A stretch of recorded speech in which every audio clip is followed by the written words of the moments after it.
Hello, everyone. I'm Bowman College Culinary Program Manager Carrie Bonfito. Welcome to Chat with a Grad. This is our series where we spotlight Bowman College graduates, learn about their journeys in nutrition and culinary arts, and give you, our students, an inside look at what life and work can look like after graduation. The format is really simple for today. For the first 30 minutes, we'll be interviewing our guest. For the last 15 minutes, we'll open it up for your questions. So be sure to jot down anything that you think of that you want to ask. So for today, I'm really excited to introduce today's guest, Karen Wang Diggs. Karen is a nutrition consultant, a therapeutic chef, and the author of Happy Foods, 100 Mood Boosting Recipes, a cookbook focused on foods that support your mood and overall well-being. Her work focuses deeply on gut health. She's spoken and taught extensively about fermenting foods as ways to support digestion and strengthen the immune system and to nourish the microbiome. All things we're really, really excited about doing around here. And a lot of her teaching experience is actually as a former Bowman College instructor. She helps others now removing those inflammatory foods from their diets and embracing microbiome supportive eating and lifestyle changes through her work at Karen is Cooking. Her website is kareniscooking.com. She's also a member of the NANP, which is the National Association of Nutrition Professionals, and a member of the Institute for Functional Medicine. And she lives by the motto, food is our most profound connection with nature. Very excited to have you here, Karen. And I'm going to spotlight you for all of our students. Thank you, Welcome. Carrie. Thank you, Carrie, for that nice introduction. And I usually don't have the book with me, but I actually have this book, Happy Foods. Mind-boggling for me that it came out almost 12 years ago now. When I first graduated from Bowman as a nutritionist, I got the book contract, which was a happy occasion. Oh, that's wonderful. And the Yeah. book, the colors are very, very happy looking. Yeah, I initially I was not happy with the cover, but the publishers know what they're doing, I guess. They're like, it's going to be online and people just need to be able to read the title very clearly. So I'm like, okay.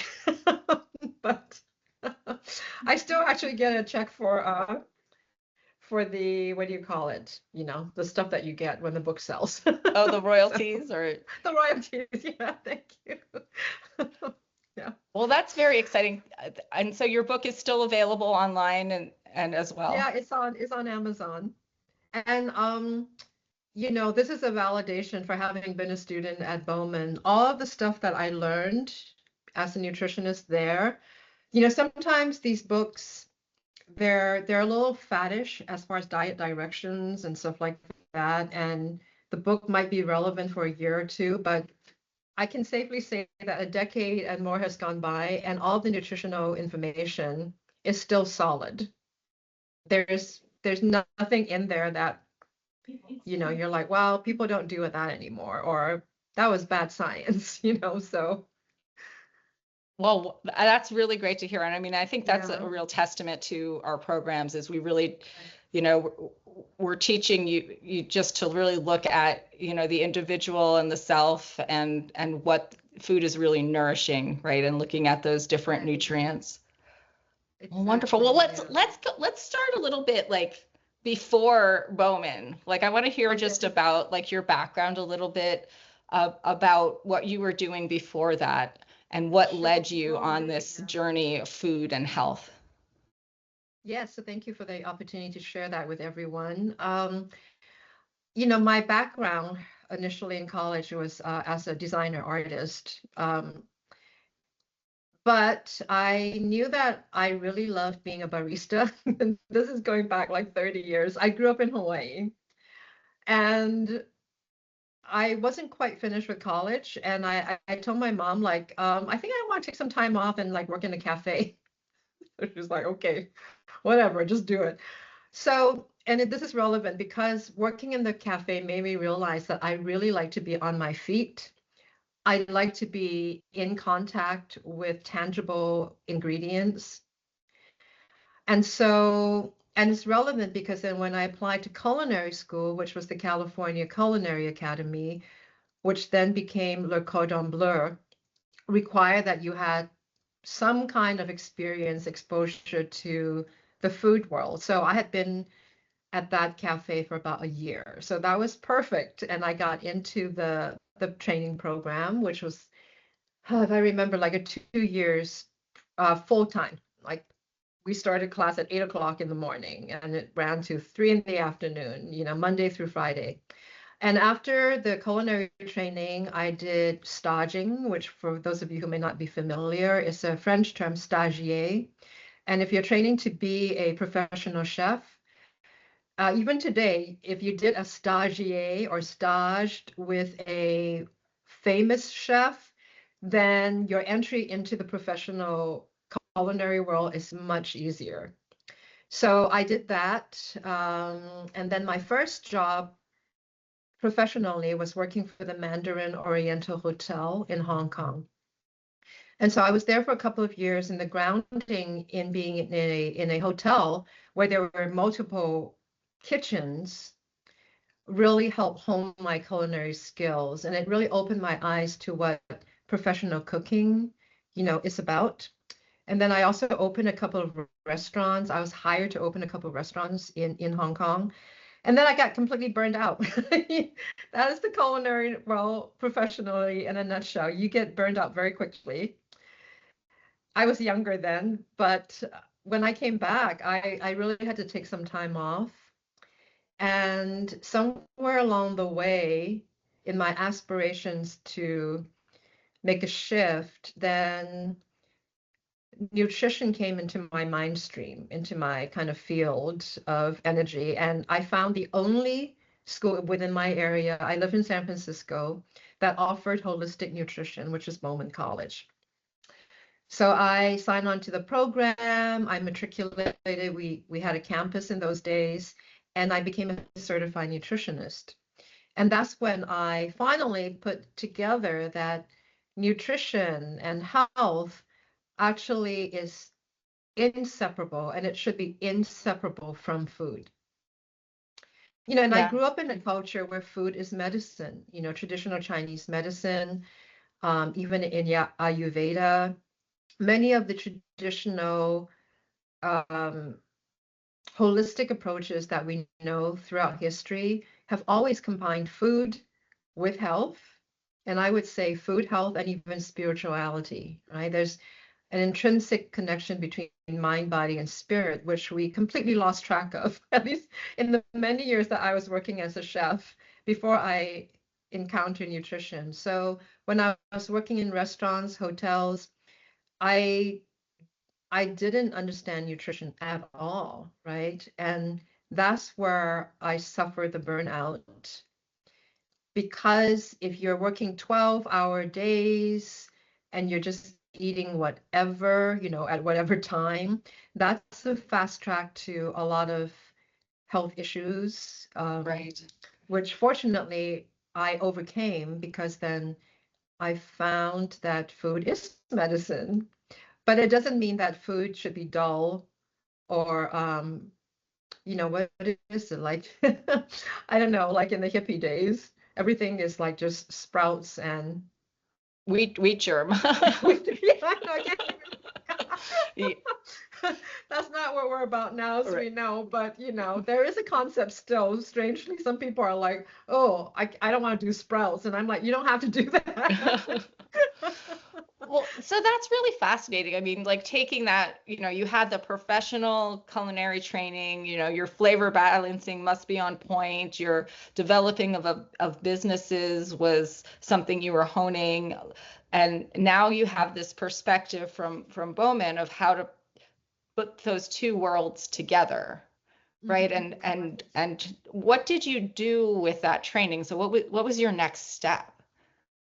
Um, well, when I finished my nutrition program, I actually partnered with another Bowman grad and we became the nutrition divas.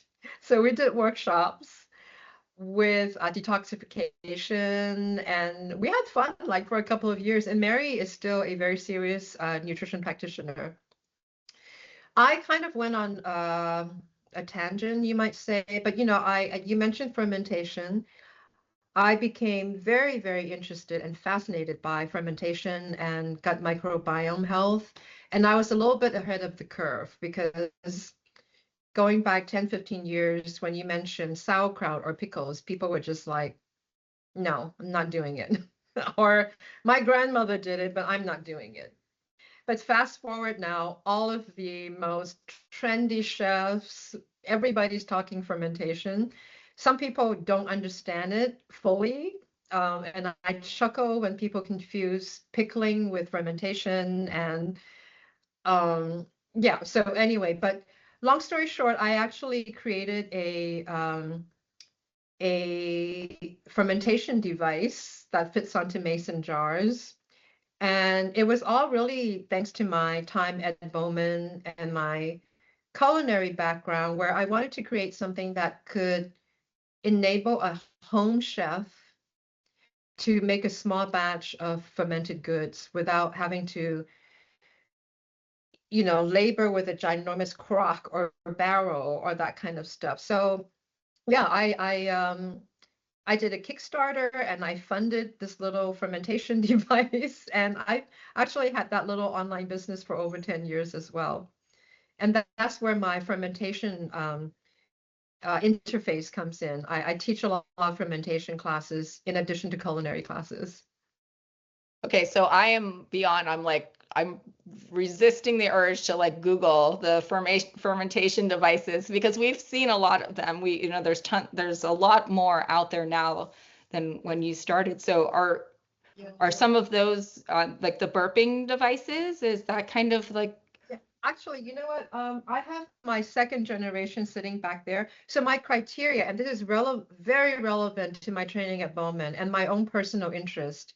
So as many of you know, those of you who are on now and those of you who'll be watching, we have a serious issue now with sustainability and climate change, which is directly related to regenerative agriculture, to food waste, to exposure to nanoplastics. So back then, when I designed this fermentation device, I was adamant about several things: no plastic, and that it needed to be made from material that could last generations. So therefore, I designed something that fit onto mason jars because mason jars are ubiquitous as glass. But the parts that I design are made from food grade stainless steel. So you can't break stainless steel. I mean, you have to try really hard and it yeah. doesn't rust. So that was my criteria. And that was really because of the ethos that I understood 100%, you know, based on what I learned from Dr. Bowman and all of the issues around where food is sourced and the environmental factors. So I think the most important thing is really in our own kitchens. So if you can create something that um, creates a barrier against those toxic exposures, then you become the ambassador for that message to spread. That's wonderful. I know students are asking in the chat, which I know you can't see, they want to know the name of the device because I think Okay. they tr they Actually, tr there's they there's trust your two, and I'm sorry. Like when we talked about my bio, I don't know why. Like it didn't occur. I guess it's so much a part of me that I forgot. But if you go onto my website, Karen is Cooking, there is a picture of the device. So the first one that I designed is called Kraut Source. So like sauerkraut, so krautsource.com.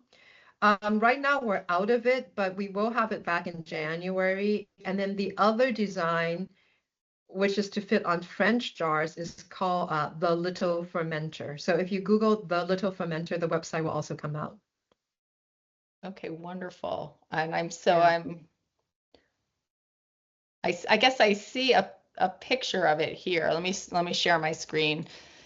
Maybe you can help me navigate. Yeah, and when we had in-person classes at Bowman, we did use my device for our fermentation classes that we did, as well as other devices, because yeah, there we go. That's it. Thank you for showing that. So that's it's a very beautiful, sleek design, and like you said, the stainless steel, which we all right want to get away from plastics, and it's a lifetime device. Where do It I is a find lifetime it on your device. website, I guess? You have to click a link to go to the website, but right now we're out of stock, literally. So Okay. it would be available back in it would be available in January. Well, The wonderful. other option that's available fits onto French jars and it's more expensive, so I don't recommend it. I would recommend if you can wait, just wait for this one to be back in stock in January. Well, we will definitely do that. So, Thank you. well, so that's holy crow, excitement, right? So you launched a product. And Yeah, interestingly, to me, like we always think and we tell students they're thinking about food products, right? We don't right, often think about a tool, right? Because that is right, what you've done. You've said, okay, people can use this tool, and I'm a culinary expert. And then you have something that's non-perishable that right. you're marketing and selling, and that's Yeah. got to be very interesting. So, what was that process like? Well, I didn't mean to do it. It just happened. So it wasn't like I was thinking, do I do a food product or do I do a thing? It was basically just purely based on my own passion for it. And then the idea just came, and then I just kind of ran with it. 12 years ago or 14 years ago, Kickstarter was still fairly new, as in crowdsourcing. And I was familiar with the site. And so, it was just good timing in many ways. Um, but I am hearing you speak about students wanting to produce a food product, which I have as well. I've worked also in shared kitchens where people produce food products. Um, And I was a consultant to a gluten-free bakery that's still in Novato. So I've had a lot of exposures to commercially produced food products that are meant to go into supermarkets, go into whatever. Enormously challenging is all I can say. Okay. And What there's what kind of types of like a, things can you give us like highlights of one or two things that you were involved with? I actually did a fermented lemon spread that I also did a Kickstarter for, and it was successfully funded. But what I didn't do, and I'm completely like, okay to share this, I did not work out the numbers. It was like, I'm good with concepts, not good with numbers. So, friends, if you want to do a commercially produced food product, and if you are not good with numbers, befriend not a bookkeeper, but someone who's just very good in working out numbers because you could lose your shirt over something. It could be the best of products in the world, but if you can't crunch your numbers, you're not going to make it as a food producer. Pure and simple. Pure and Good simple. advice. So Good advice. my product was successfully funded on Kickstarter. Unfortunately, I didn't run the numbers and it was a perishable product. So just in terms of sheer distribution, how do you deliver it to supermarkets? And when the supermarket says, great, we have 24 units, but only two sold. Come and pick it up now. So all the logistics, like the distribution, the transportation, the servicing of that product. There's a lot of romance about producing a product that, oh my God, I'm going to sell 1 million units. But 1 million units can be done. But if you're making a penny from 1 million units because of all the incidental costs of it, you're still not making money.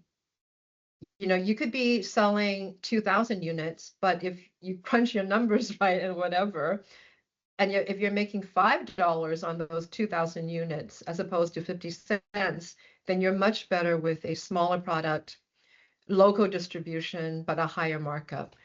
So there's a lot of those things that I learned the hard way, very hard way. So yeah. And you said you had partners while you were doing some of this. You were working with other people. So you were Yeah, you I mean, on a team? well, no, with the crowdsource, I just did it primarily on my own. When I did the food product, I actually I hired a couple of ex-Bowman grads who were my assistants, but the product was my own.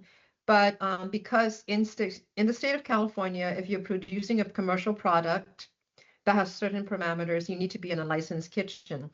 So I was at a commercial kitchen where there were other food makers, but they were not part of my business. Everybody was independent. So there were many other food makers that were using that space so that they could be legal.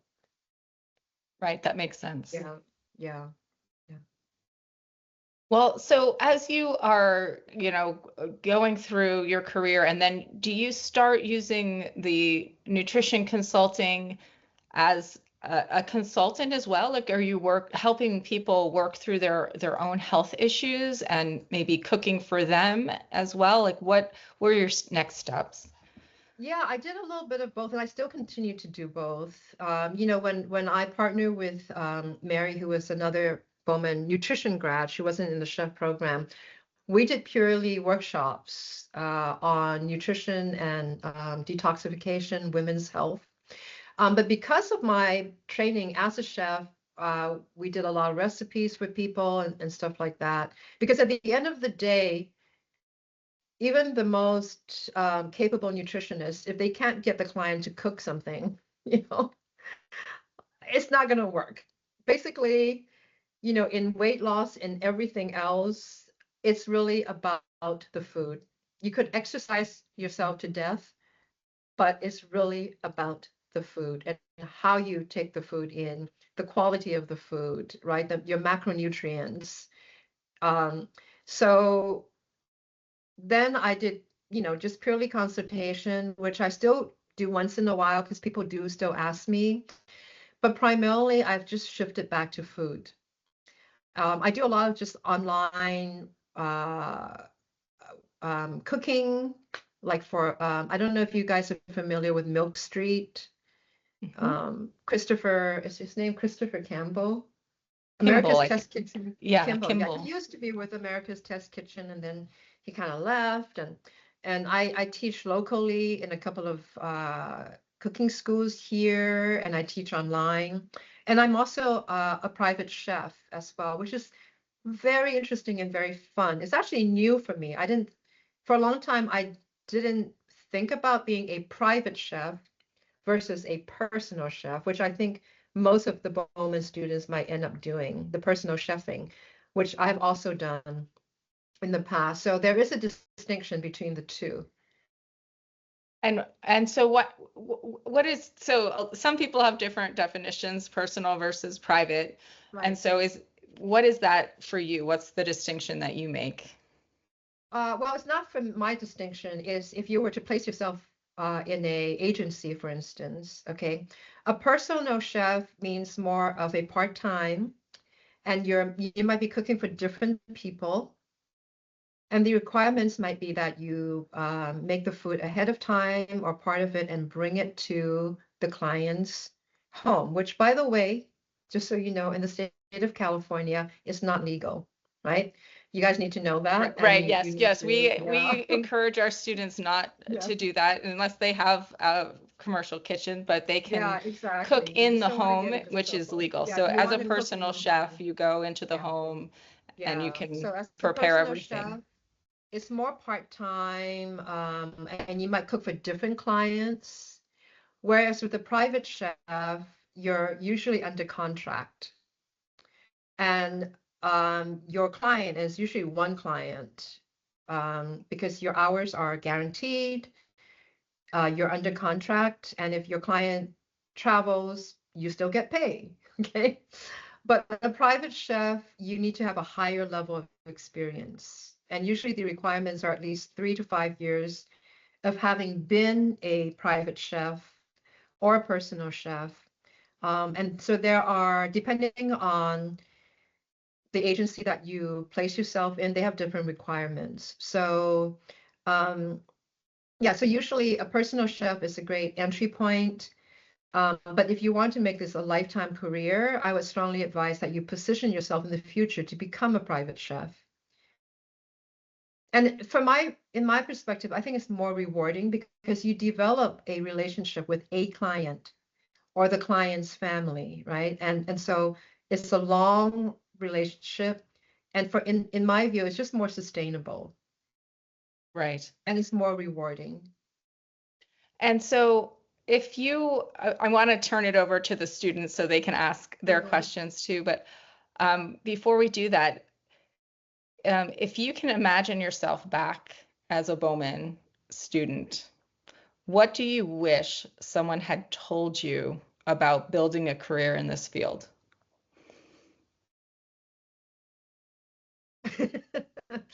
I chuckle because there's two answers that I can give. Um, We can hear both of one, them. It's okay. yeah, I'll be transparent. One, I should have stuck with my social media and build a ginormous following. Okay. But having said that, and to be very, very honest, as a professional, I just think there's so much information that is wrong in social media, which we need to be very careful about.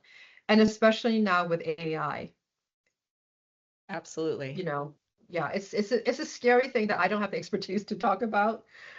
But in truth, yeah, I wish I had built a But it is stronger. something we're thinking about, right? As It is, professionals, is and like, yeah. yeah, And the other thing I think is almost the opposite of what I just shared with you, is that you just have to hunker down on the ethos of what is being provided at Bowman, and you just never diverge from it. So you really, and especially now with environmental degradation. And so, by the way, I'm also a UC certified environmental steward. That's why I have a lot of information that other people may not. And so the ethos that Bowman and Dr. Bowman has started, so many decades ago, he was way ahead of his time. And I'm so glad that you guys are carrying on that ethos. Don't compromise it. And I would say anything else, we have to be stronger. So how does that work practically? So let's say you're a Bowman nutritional chef grad, and you have the opportunity perhaps to work at some really weird and funky AI generated food product entity. Just say no. Just say no. Yeah, that makes, yeah, because you don't want to be creating Frankenstein food in a laboratory. You don't want to right. encourage that aspect of it. That is just 5 years ago, I might have had a different view, but right now I don't. I'm absolutely firm that we cannot, even all of these, what is it, laboratory grown meats and stuff like that. No, just stick with real food. If you're a vegetarian, vegan, just stick with real stuff. Okay? Right. Don't do your fake meats. Don't do your fake anything. Just stick with real stuff. Yeah, the more we can do the whole food eating, the better. And it's getting trickier, right? As we're seeing politically Yeah. some of the pesticide Yeah. regulations getting rolled Yeah. back. And so it's Right. definitely something that we want to, like you said, I love that what you said about just that ethos and really sticking to that. Um, Right. well, I don't want to run out of time before the students get to ask questions. So I'm going to open it No, up it's to okay. anybody who wants to ask Karen anything. If you want to unmute, feel free to unmute and ask your question. If you would like to put it in the chat, I'll read it out however you're comfortable. And I will stop spotlighting so we can all see each other. Hillary. Thank you. Karen, I was nodding my head when you're talking about that, about laboratory meat, because I 100% agree. So I guess as somebody who's exploring the Bellman College programs, I have a food background, many years in different aspects of food. And I'm kind of exploring, like, do I go the culinary, like the holistic chef, or sort of the culinary route, or like the nutrition route? And so I'm just trying to get a sense. It sounds like you did the nutrition route because of your experience in food. So I'm just kind of want to get a sense of how you felt that benefited you versus doing the culinary program. And like, would we learn the same things, or is it better for your resume to do the nutrition program building off of what you already know in the culinary field? Right. Yeah, that's a little hard for me because I had already been a chef for a long time. And that was one of the reasons why I took the program because I was missing the nutrition piece, So I think it really depends on the individual where they want to go. Um, so it sounds like that you have a background in food. So I would say the nutrition part is probably more relevant if you have already a background in food. Because here's the thing that I realized. So um, you know, after many years of being a chef, I went back to my alumni school, and it was still here in San Francisco. And one thing became very shocking for me. Without exception, almost every student in that course that I visited, they were overweight. And when I say overweight, I have to be very, very specific. Um, Overweight in a way that is not healthy. And after many years of being in nutrition, you can spot someone and know that they are overweight and not just, many people they're built a certain way and they could be very strong looking and robust looking, but they're not overweight, like they're healthy. But without exception, those students in culinary school, after, I hadn't been back to that school in like 10, 15 years, it really struck me that they were really unhealthy And this and is overweight. Karen, this is your culinary training The that you culinary did, not training, the Bowman not the Culinary School. Bowman. And I Right. make that point because here they were being exposed to a lot of food, right? Sugar, flours, baking is big and all of that. But what happens is, after a couple of decades of being exposed to a food chain that is really uh, toxic, whether you want to or not, you're going to see a lot of inflammation. So basically, what I saw was a lot of inflammation in very young people, which made me really, really sad. So therefore, I think if you have a grounding in nutrition, for instance, you know that you should not be having a donut that has 10 teaspoons of sugar in it as one serving. Then even if you're enamored with baking and you want to become a baker, then you're going to be able to formulate something that has 1 teaspoon of sugar versus 10 teaspoons of sugar in the serving, right? I mean, you guys should probably know that in a can of Coca-Cola, 4 grams of sugar in a teaspoon. In a can of Coca-Cola, there's between 9 to 10 teaspoons in one can of Coca-Cola. And so no wonder our kids are having fatty liver issues. So if you have a grounding in that kind of information, I think then it informs you as to what kind of chef you want to be.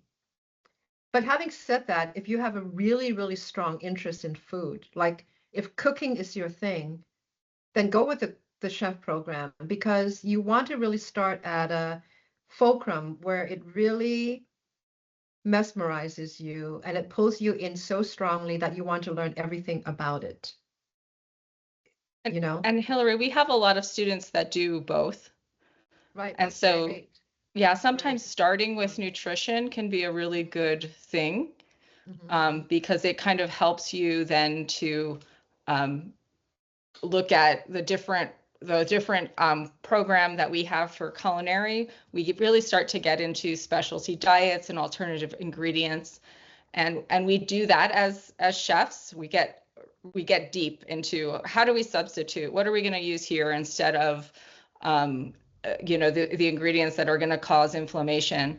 And so having a more of that background and then moving into the how, get the why first and then go into the how, can be really fun. But we have students do it in whatever order, as Karen said, is really fun for them. So we want you to get excited first, right? Because that's going to, and you just follow that thread of where your excitement is, that's where it's not going to feel like work. Yeah, Carrie. Yeah, I would have to say there were a lot of crossovers. I mean, I definitely had culinary students who, when they finished, they went straight to the nutrition program, so yeah. Yeah, so I hope Wonderful. that's helpful, Hillary. And Caitlin. Okay, hi. Karen, so I am actually coming from the opposite direction. My background is in nutrition and I'm Okay. I'm in the chef program right now. And so I was just curious when you were talking about working as a chef now with this nutrition background, are you primarily working with people for general healthy eating, or are you more focused on therapeutic diets and like medical nutrition therapy in your practice? And like how Okay, that so works? just to be clear, right now I am not practicing as a nutritionist. I only do it if someone knows me or whatever, and they're like, do you still do consulting? Then I would, depending on the situation. So right now my main focus is really cooking as a private chef. I am a private chef. And then I have my online business with the fermentation.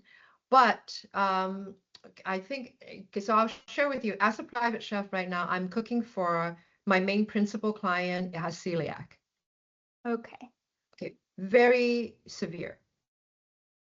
So everything needs to be cooked in his home, no exposure to gluten whatsoever. Okay. And I just have to be very careful. Like sometimes things need to be tested. But I do bring a lot of my nutritional background to the cooking. Like I'm constantly making bone broth. I tweak a lot of recipes where I minimize the amount of sugar. I do a lot of fermentation that's folded into the dishes that I make. And so it's really kind of inseparable. You cannot separate the cooking from the nutrition. Like once you step into either one, like there's no way that I'm going to make a cake now which uses a cup of sugar. I just literally cannot do it. And when I was consulting with the gluten-free bakery, I did some math. I said I'm not good with numbers, but I can do math for recipes. And the amount of sugar that was like in one little cupcake, I mean, when I found out, my teeth were aching just from thinking about it, right? So, so when you're going to develop recipes in the future, even now, what you learn as far as the nutrition aspects of it is going to inform how you create that end product. And it's just inseparable. Like I said, I cannot do any kind of conventional baking now because I know that is not a healthy product. And to be honest with you, it's not even delicious. When you have something that has so much sugar in it, it's not the taste, it's the sugar that people are taking in. And it really has nothing to do with the taste of a recipe. Yeah, and I think that, some students, like you were saying, have certain skills or interests, and we always really encourage people to work with each other, right? So when you can find somebody like as a chef and have that nutritionist person as their support, or vice versa, that can be a really powerful way to build a business and to really be bigger than yourself, right? So Yeah, you I don't couldn't have agree to know more. it all. I know a lot of us, I'm a chef and a nutrition consultant. We just get excited about it all. But I think that there's ways to take what you're interested in and your skill set and really make that work. Yeah, I mean, Does you anyone can else work have a with question? yeah.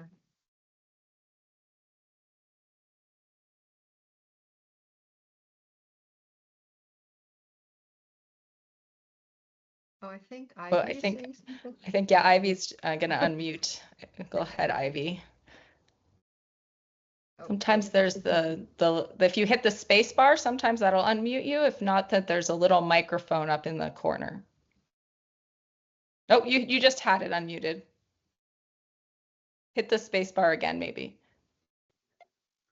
There we go. Now you can hear me. Yep. Oh, thank you. This has been so informative for me. I'm not a chef or a cook or any of those things. I'm just a person that's interested in this whole field. And because I am elderly, I'm having a lot of health issues that deal with food. And so just trying to understand what the difference is between a nutritionist and a dietitian and which I should use and how I present myself and my issues to you as cooks or nutritionists or whatever you are. What to look for in order to get help with different things. One of my biggest concerns is not getting enough protein. And I've just been suggested that I not eat any fish for the next 6 months because I had a high mercury level reading in my blood work. How would I present myself to either a dietitian or a nutritionist to work with me to see what I need to do to get that protein? Because when I don't have the protein, I feel like I get the tremors, the shaky. That's Yeah. it. I don't know if that's a question or not.